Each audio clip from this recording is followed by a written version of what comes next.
This is the time of the year my acupuncturist reminded me the other day. She said, chi is very low this time of year.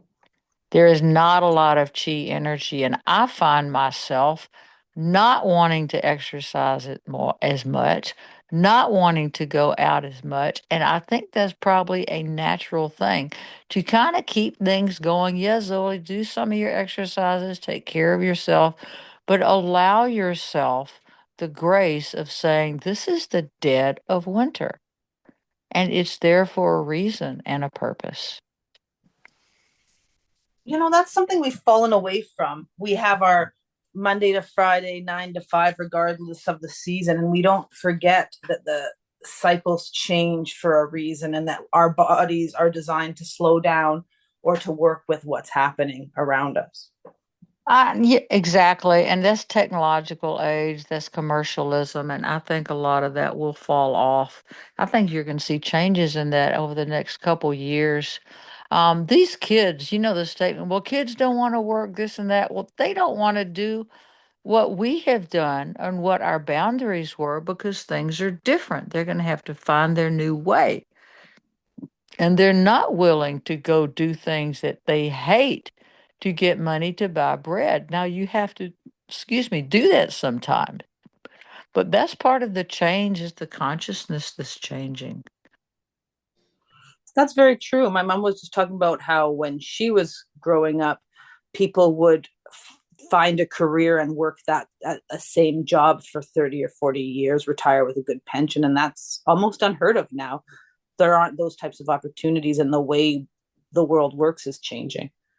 Well, that's structure, and there's very little communication all around the world.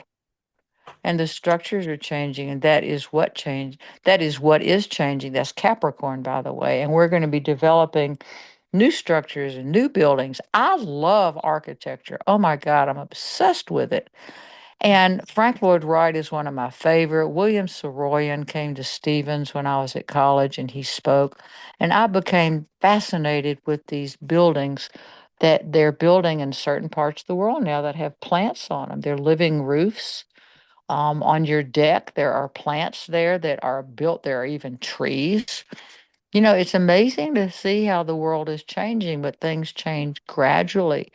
And I think to work the same job for 30 years, at that time, our consciousness, it allowed us that kind of structure. And you just didn't change. You had the artists, you had the bohemian people to offer the new things coming in. But think about how it is now. In the future, we will look back and people will say, "You're living in the barbaric age. There are 8 or 9 wars on the planet. People are unstable, this and that." Well, instability happens when change comes. We'll figure it out. Need to be hopeful. Yes, and hope that the new structures are gentle and more human centered. Well, we're building that. And that's part of the chaos because we can see it, but we can't get there yet. Look at the homeless problem in this country here. I In believe Canada too. in Canada also, and of course that is commercialism, and there's a lot involved in that. I won't get into it. I had a homeless ministry. It was misery in Olympia for quite a while called Cloud Nine. So I know a lot about it. And I think now what I thought then, there is no solution. Some of this stuff, there is no solution now because of consciousness and because of how we are living. There is no solution. So people try. There are certain people attenuated to that who try and who do good work.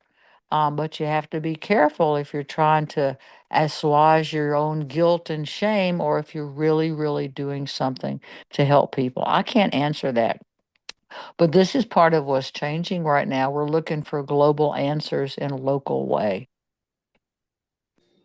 That's true. And a really important way of putting it is the local aspect of it, because it gets down to how communities work and how people are being helped. Yeah, Missoula's really good at it. But the problem is awful here as it is everywhere else. But it's a very compassionate community, but not much has changed. It's just not changed. I think the energy field isn't there yet. And that's a very peculiar thing to say. Well, of course it is. We just need to do this, this, or this. What haven't we tried? What haven't we done? There is a diaspora of people moving from all over the world. It's much easier to get from one place to the next. You can now get on the airplane and go somewhere at a very reasonable price. You used to not be able to do that. And so, as we communicate more and more closely with people all over the world, it creates a change, a spiritual diaspora where other people's cultures are coming into communities, and we're having to adjust to that. We have to decide what of our own community values do we want to accept, and what of these other cultures do we not want. It's a real problem right now, and that's the race structure of things that's going on. Every country has a soul, and it has a personality number. And when those numbers intermingle, sometimes they don't mix. So that's why a lot of the struggle and strife happens is when we're trying to force things in a certain race structure that don't fit there.